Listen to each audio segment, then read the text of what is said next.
Bismillahirrahmanirrahim. Assalamualaikum warahmatullahi wabarakatuh. Halo soleh dan soleha kelas 5 A, B, dan C. Hari ini kita bertemu kembali pada pembelajaran tematik tema 5 yaitu subtema 1. Hari ini kita akan belajar mengenal ekosistem.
Baik, pada pembelajaran pertama kita akan membahas tentang ekosistem dan penggolongan hewan berdasarkan jenis makanannya. Baik, pada kali ini kita akan belajar tentang komponen dan jenis ekosistem. Apa itu ekosistem? Oke, silahkan dibuka halaman 5. Jadi, ekosistem adalah hubungan timbal balik antara makhluk hidup dan benda-benda tak hidup pada sebuah lingkungan. Nah, lingkungan itu dibagi menjadi dua pada saat kita belajar tentang ekosistem ya. Yang pertama adalah lingkungan biotik dan abiotik. Apa itu lingkungan biotik dan abiotik? Jadi, lingkungan biotik itu adalah lingkungan segala sesuatu yang berada di sekitar kita yang hidup. Sedangkan lingkungan abiotik adalah bagian yang tak hidup. Nah, contohnya seperti tumbuhan, hewan, dan makhluk hidup itu merupakan biotik, sedangkan abiotik adalah cahaya matahari, air, udara, dan tanah. Baik, kali ini kita akan membahas tentang penyusun bagian-bagian ekosistem. Nah, di situ ada yang dikatakan komponen. Jadi, komponen ekosistem itu adalah bagian-bagian yang menyusun sebuah ekosistem. Jadi tadi sudah saya jelaskan bahwa ada komponen biotik dan abiotik. Sekarang akan saya jelaskan tentang komponen biotik, yaitu komponen yang hidup. Apa saja? Yaitu yang pertama ada produsen. Nah, produsen ini organisme yang bersifat autotrof. Autotrof itu maksudnya adalah yang mampu menyediakan makanannya sendiri. Kemudian yang kedua di situ ada komponen biotik konsumen. Nah, konsumen itu merupakan organisme yang bersifat heterotrof, yaitu maksudnya organisme yang tidak dapat membuat makanannya sendiri. Jadi keterbalikan dari autotrof tadi ya. Kemudian yang ketiga adalah dekomposer. Apa itu dekomposer? Dekomposer itu adalah pengurai. Jadi organisme heterotrof yang menguraikan bahan organik yang berasal dari organisme mati. Seperti itu. Contohnya dekomposer itu adalah bakteri dan jamur. Kemudian yang keempat adalah detritivor. Apa itu detritivor? Jadi merupakan organisme yang memanfaatkan serpihan organik padat. Nah, dia biasanya bersumber dari makanan. Contohnya adalah cacing tanah seperti itu. Di situ silahkan dibuka bukunya di halaman 6, lebih jelas dan lengkapnya. Kemudian silahkan dibaca atau diisi di halaman 6 tentang tabel 1 pokok pikiran pada paragraf 1 sampai seterusnya. Kemudian informasi apa saja yang kalian dapatkan pada teks tersebut. Selanjutnya kita akan membahas tentang satuan makhluk hidup di dalam ekosistem. Yang pertama ada individu, 2 populasi, 3 komunitas, dan 4 lingkungan. Nah, apa itu individu, populasi, komunitas, dan lingkungan? Mari kita simak bersama-sama, kemudian silakan dibuka bukunya halaman 6. Jadi individu itu merupakan makhluk hidup tunggal, misalnya seekor kambing, seekor burung, sebatang pohon, seperti itu. Jadi dia tempat individu tinggal itu dia disebut dengan habitat. Kemudian yang kedua di situ ada populasi. Nah, populasi itu kumpulan individu yang sejenis ya, yang menempati suatu daerah. Misalnya di sebuah kolam terdapat populasi ikan, kemudian ada populasi tanaman teratai atau populasi lumut. Jadi dia yang sejenis seperti itu. Kemudian yang ketiga komunitas. Komunitas itu merupakan kumpulan dari beberapa populasi makhluk hidup di suatu daerah. Misalnya contoh komunitas sungai dan komunitas padang rumput. Nah, kenapa sungai itu dikatakan komunitas? Karena di dalam sungai itu ada kumpulan dari populasi ikan, kemudian ada kumpulan dari populasi tanaman, makanya dia sudah dikatakan sebagai komunitas. Jadi di situ sudah ada bermacam-macam populasi seperti itu. Kemudian yang keempat adalah lingkungan. Nah, kalau lingkungan ini segala sesuatu yang berada di sekitar makhluk hidup. Nah, di situ sudah terdiri dari bagian biotik dan juga abiotik. Nah, jadi di situ sudah lengkap. Ada biotiknya, misalnya terdiri atas tumbuhan, sudah ada hewannya, kemudian ada makhluk hidup lainnya, sudah ada pengurainya, seperti itu. Kemudian di situ juga terdapat abiotik, contohnya sudah ada cahaya matahari, sudah ada air, udara, dan tanah, seperti itu. Jadi nanti kalian harus sudah bisa membedakan apa itu individu, populasi, komunitas, dan lingkungan. Oke, kita akan lanjut, yaitu tentang menggolongkan hewan berdasarkan jenis makanannya. Di situ ada 6 gambar hewan. Contohnya, yang pertama adalah jenis ikan arwana, di mana ikan arwana ini memakan ikan-ikan kecil. Nah, silakan teman-teman dibuka bukunya halaman 7. Kemudian yang kedua ada katak. Nah, katak ini yang seperti kita lihat, yaitu biasanya banyak ditemukan di kolam atau di sawah. Nah, makanan dari katak adalah serangga, misalnya ada nyamuk, lalat, dan juga belalang. Kemudian yang ketiga adalah cicak. Nah, seperti yang teman-teman biasanya lihat, kalau di rumahnya ada cicak ya, cicak itu yang biasa bergerak di atau merayap di dinding rumah kalian. Nah, seperti itu biasanya dia memakan nyamuk. Selain nyamuk, biasanya juga ada memakan lalat, seperti itu. Kemudian gambar selanjutnya di situ ada jenis dari elang, dari burung elang. Nah, burung elang ini biasanya dia memakan ular, seperti itu. Kemudian paruh pada burung elang yang terlihat di situ biasanya dia runcing dan melengkung seperti itu ya. Kemudian dia juga biasa memakan biji-bijian atau mematuk buah-buahan. Nah, kemudian selanjutnya ada sapi. Nah, kalau sapi ini sudah banyak kita ketahui bahwa sapi itu memakan rumput. Nah, kemudian yang terakhir adalah kucing. Nah, kucing merupakan hewan yang banyak dipelihara di rumah. Nah, seperti itu. Kemudian apa sih kesukaan dari kucing ini? Nah, biasanya kucing itu suka makan ikan seperti itu atau daging.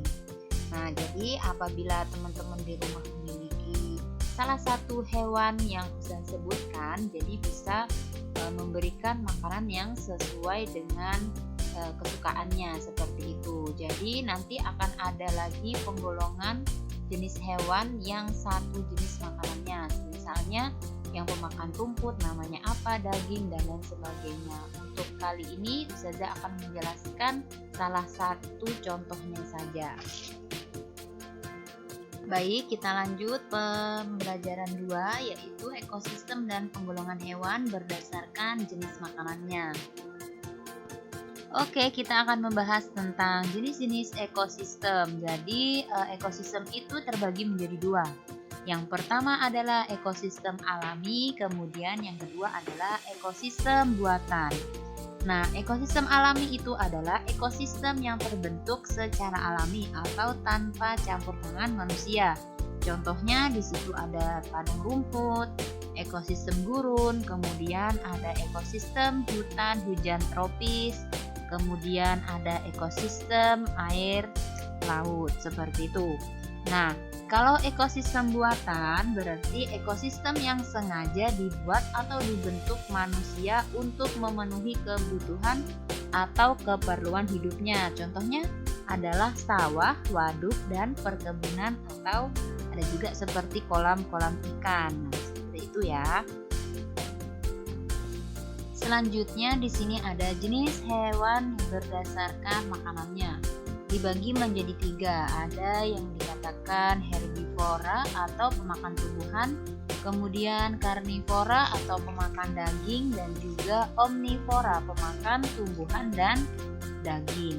Seperti itu. Di situ contohnya ada kuda dan juga sapi. Nah, kuda dan sapi tergolong ke dalam hewan pemakan tumbuhan. Kemudian karnivora atau pemakan daging.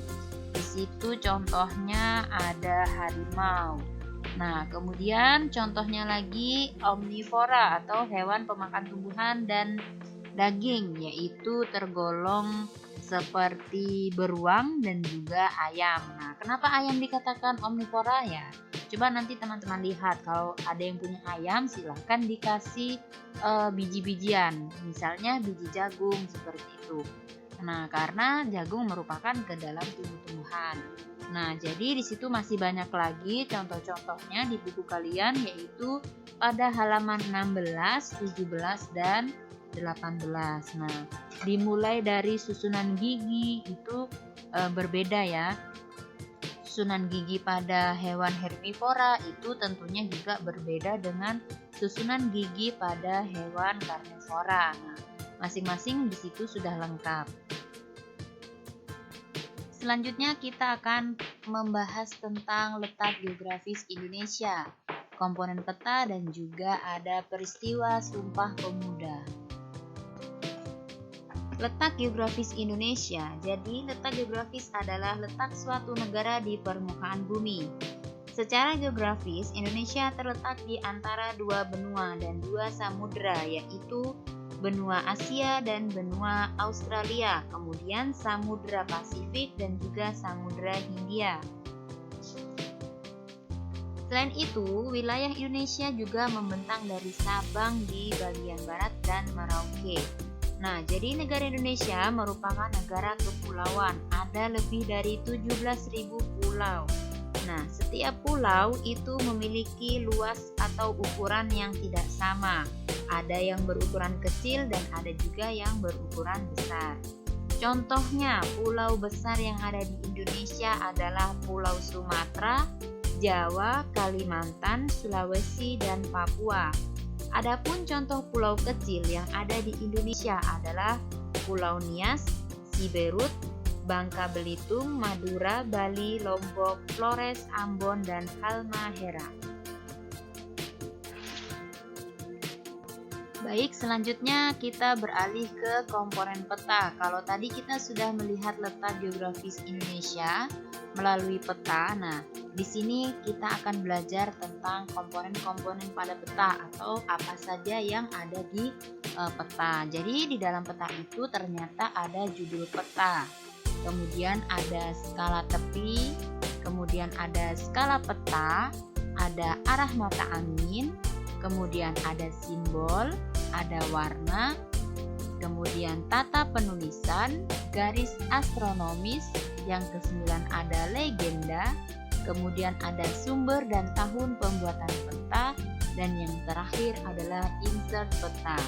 Oke teman-teman, kita ambil salah satu contoh fungsi dari komponen peta. Misalnya di situ adalah warna. Kenapa peta harus diberi warna? Supaya memudahkan bahwa itu adalah bagian-bagian daratan atau lautan, seperti itu. Kemudian di situ ada simbol. Nah, di situ banyak sekali simbolnya. Ada misalnya simbol gunung, itu ada segitiga yang berwarna merah, ada juga yang berwarna hijau. Jadi di situ masing-masing memiliki arti. Nah, jadi nanti teman-teman bisa dibuka bukunya dan dibaca lagi lebih rinci supaya lebih paham. Oke, kita akan kembali ke materi selanjutnya, yaitu sejarah singkat tentang Sumpah Pemuda. Nah, jadi teman-teman yang sudah diketahui bahwa Hari Sumpah Pemuda pada tanggal 28 Oktober 1928. Nah, pastinya teman-teman sudah banyak yang tahu ya apa itu isi Ikrar Sumpah Pemuda. Nah, mungkin kalau yang lupa kita ingat kembali. Oke, isi Ikrar Sumpah Pemuda. 1. Kami putra dan putri Indonesia mengaku bertumpah darah yang satu, tanah air Indonesia. 2. Kami putra dan putri Indonesia mengaku berbangsa satu, bangsa Indonesia. 3. Kami putra dan putri Indonesia menjunjung bahasa persatuan, bahasa Indonesia. Nah, jadi seperti itu isi ikrar dari Sumpah Pemuda. Silahkan nanti diingat-ingat kembali bagaimana sejarahnya sampai terjadi suatu gerakan Sumpah Pemuda seperti itu ya. Silahkan disimak di halaman 31. Oke, sekarang kita lanjut ke pembelajaran keempat. Kalau tadi sudah belajar tentang letak geografis Indonesia, sekarang kita akan belajar tentang kondisi geografis Indonesia dan usaha mempertahankan NKRI. Baik, kita lanjut lagi kepada kondisi geografis Indonesia. Jadi, Indonesia sebagai negara maritim dan juga negara agraris. Kenapa Indonesia dijulukin sebagai negara maritim dan juga negara agraris? Nah, jadi Indonesia itu merupakan negara kepulauan terbesar di dunia. Indonesia dikenal sebagai negara maritim yaitu tadi karena memiliki wilayah lautan yang lebih luas daripada wilayah daratan yang terdiri atas pulau-pulau. Nah, di mana 2/3 itu berupa lautan dan 1/3 berupa daratan. Selain merupakan negara maritim, Indonesia juga dikenal sebagai negara agraris, yaitu negara yang sebagian besar penduduknya bekerja sebagai petani yang mengelola lahan pertanian. Jadi Indonesia merupakan negara agraris dengan lahan yang sangat luas dan keanekaragaman hayatinya juga sangat beragam. Nah, jadi secara geografis negara Indonesia berada di wilayah tropis. Keberadaannya itu sangat menguntungkan, yaitu adanya 2 musim, yaitu musim kemarau dan juga musim penghujan yang cocok membantu misalnya para nelayan atau petani untuk bekerja. Di sini kita akan belajar tentang usaha mempertahankan NKRI. Nah, apa itu NKRI? Yaitu Negara Kesatuan Republik Indonesia. Nah, silakan dibaca pada teks halaman 38. Nah, jadi teman-teman di sini Ustazah menuliskan organisasi Budi Utomo. Jadi salah satu usaha untuk mempertahankan NKRI adalah terbentuknya suatu organisasi Budi Utomo. Jadi diingat-ingat ya, Budi Utomo itu bukanlah nama seseorang tokoh, tetapi suatu organisasi. Nah, jadi organisasi Budi Utomo ini memiliki beberapa tujuan, yaitu 1. Memajukan pengajaran, kemudian kedua, memajukan pertanian, peternakan, dan perdagangan, kemudian yang ketiga, memajukan teknik dan industri, kemudian yang keempat, menghidupkan kembali kebudayaan. Nah, jadi Budi Utomo ini memiliki pengaruh yang besar dalam memperjuangkan pergerakan nasional karena telah menjadi pelopor organisasi kebangsaan seperti itu. Jadi sekali lagi jangan salah dengan nama Budi Utomonya itu. Ketika nanti ada soal, misalnya, jadi teman-teman sudah memahami. Selanjutnya pada pembelajaran 5 kita akan membahas daur hidup hewan dan juga tangga nada. Oke teman-teman, silakan dibuka bukunya halaman 43.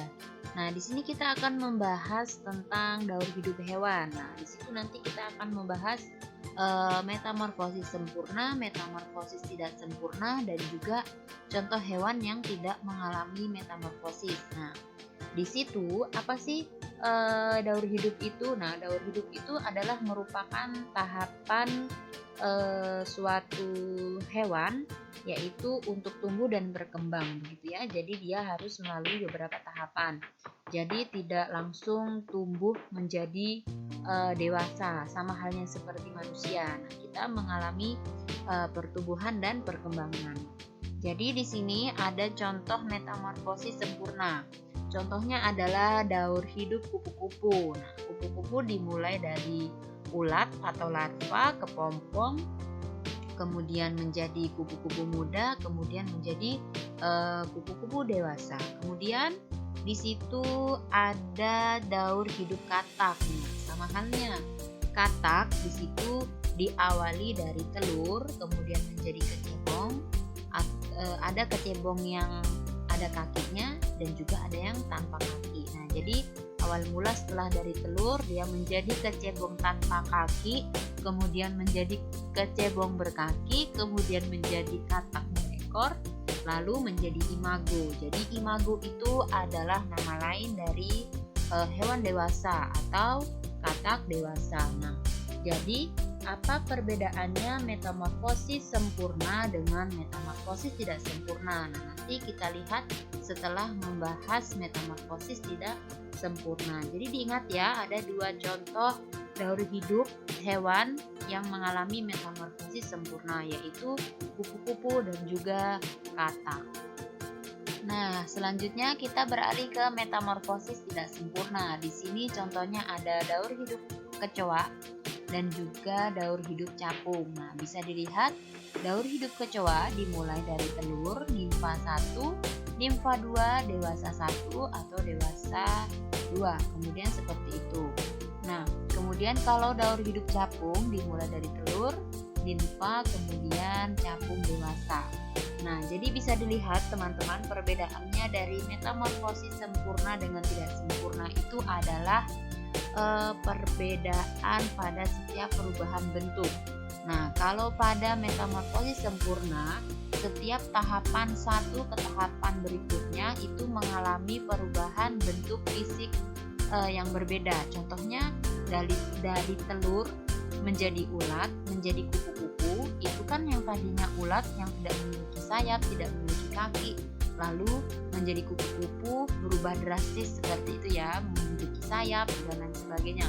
Kemudian kalau metamorfosis tidak sempurna, itu dia yang dialami perubahan bentuknya adalah tidak terlalu berbeda pada setiap tahapannya. Contohnya nimfa 1 dengan nimfa 2, yang berbeda adalah bentuk volume besar dan kecil seperti itu. Kemudian kecoa dewasa 1 dengan dewasa 2, yang berubah adalah ukuran tubuhnya seperti itu ya. Contoh dengan daur hidup capung juga seperti itu. Jadi harus bisa membedakan. Yang dimaksud dengan tidak sempurna dan sempurna adalah terletak pada perubahan bentuk setiap tahapannya.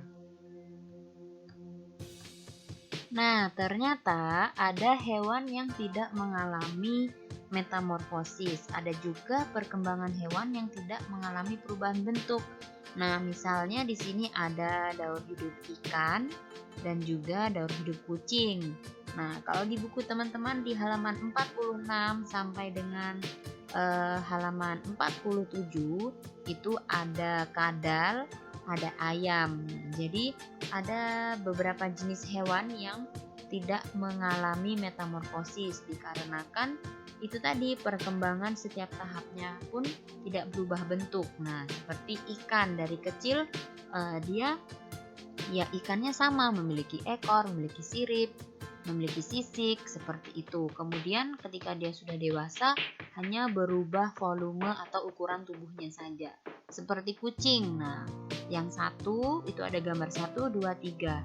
Pertama menjadi anakan kucing, kemudian menjadi kucing muda, kemudian menjadi kucing dewasa. Begitu pula dengan ayam. Nah, dari telur dia menetas, kemudian menjadi anak ayam, kemudian menjadi ayam dewasa. Dari anak ayam itu menjadi ayam dewasa, dia sama-sama memiliki 2 kaki, memiliki ekor seperti itu. Selanjutnya kita belajar tentang tangga nada. Tangga nada ini sudah berulang kali diulang-ulang di mata pelajaran SPDB seperti itu ya. Jadi harapannya tidak ada lagi nanti pada saat PHS itu salah-salah dalam menjawab terkait tentang materi tangga nada. Dari kelas 4 sudah pernah diajarin. Jadi ada 2 tangga nada, yaitu tangga nada mayor dan juga tangga nada minor. Nah, masing-masing tangga nada ini memiliki perbedaan. Nah, dari mulai sifat. Nah, sifat lagu dari tangga nada mayor itu gembira, optimis, semangat seperti itu, bangga, ceria, dan menyenangkan. Kemudian kalau tangga nada minor sifatnya itu sedih, sendu, kecewa, pesimis seperti itu. Nah, kemudian tangga nada mayor ini berjarak intervalnya itu dimulai dari 1, 1, setengah, 1, 1, 1, kemudian 1/2. Kemudian kalau tangga nada minor berjarak dimulai dari 1, 1/2, 1, 1, 1, 1/2, 1, 1. Nah, kemudian di sini yang lebih ditekankan lagi adalah bisa menyebutkan contoh lagu dari tangga nada mayor. Contohnya adalah Halo Halo Bandung, kemudian Maju Tak Gentar, dan juga Hari Merdeka. Nah, semua itu adalah bersifat gembira, optimis, ceria. Kalau tangga nada minor contohnya adalah Syukur, Terima Kasihku, dan juga Himne Guru. Jangan sampai terbalik seperti itu, oke? Lanjut, pembelajaran ke-6 yaitu perubahan ekosistem. Nah, jadi teman-teman silahkan simak kembali bukunya halaman 54. Jadi, penyebab perubahan ekosistem itu ada 2. Nah, sebelum mengarah ke contoh-contohnya, bahwa ekosistem itu selalu mengalami perubahan sepanjang waktu.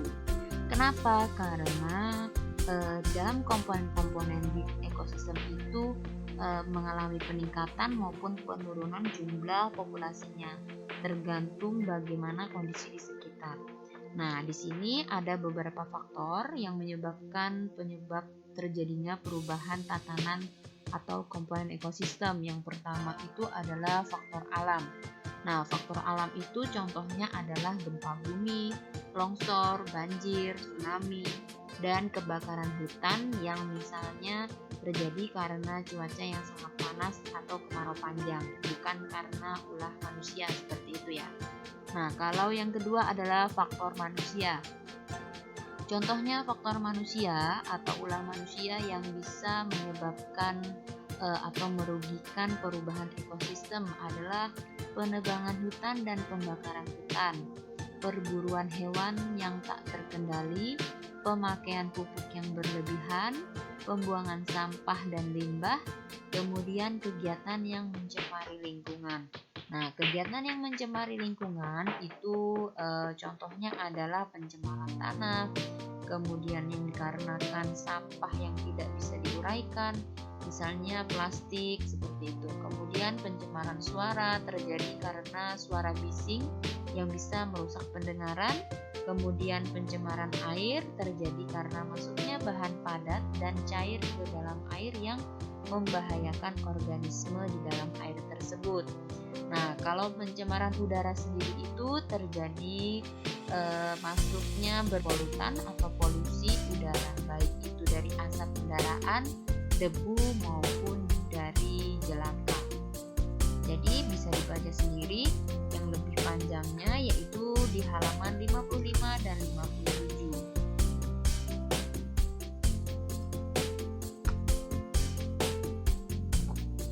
Baik, terima kasih atas perhatiannya. Semoga senantiasa diberikan kesehatan dan kemudahan selama belajar di rumah, dan selamat belajar. Silahkan dipersiapkan mulai dari subtema 1 hari ini, kemudian lanjut subtema 2 sampai dengan subtema 3. Semoga pembelajaran hari ini dapat memberikan banyak manfaat kepada kita semuanya. Apabila banyak perkataan yang kurang berkenan ataupun salah, mohon dimaafkan. Selanjutnya silahkan menyimak video subtema 2 dan subtema 3. Silahkan disimak dengan baik-baik sebagai bekal kalian dalam belajar untuk persiapan PAS. Wassalamualaikum warahmatullahi wabarakatuh. Sebelum itu, marilah bersama-sama kita mengucapkan hamdalah. Alhamdulillahirabbil alamin.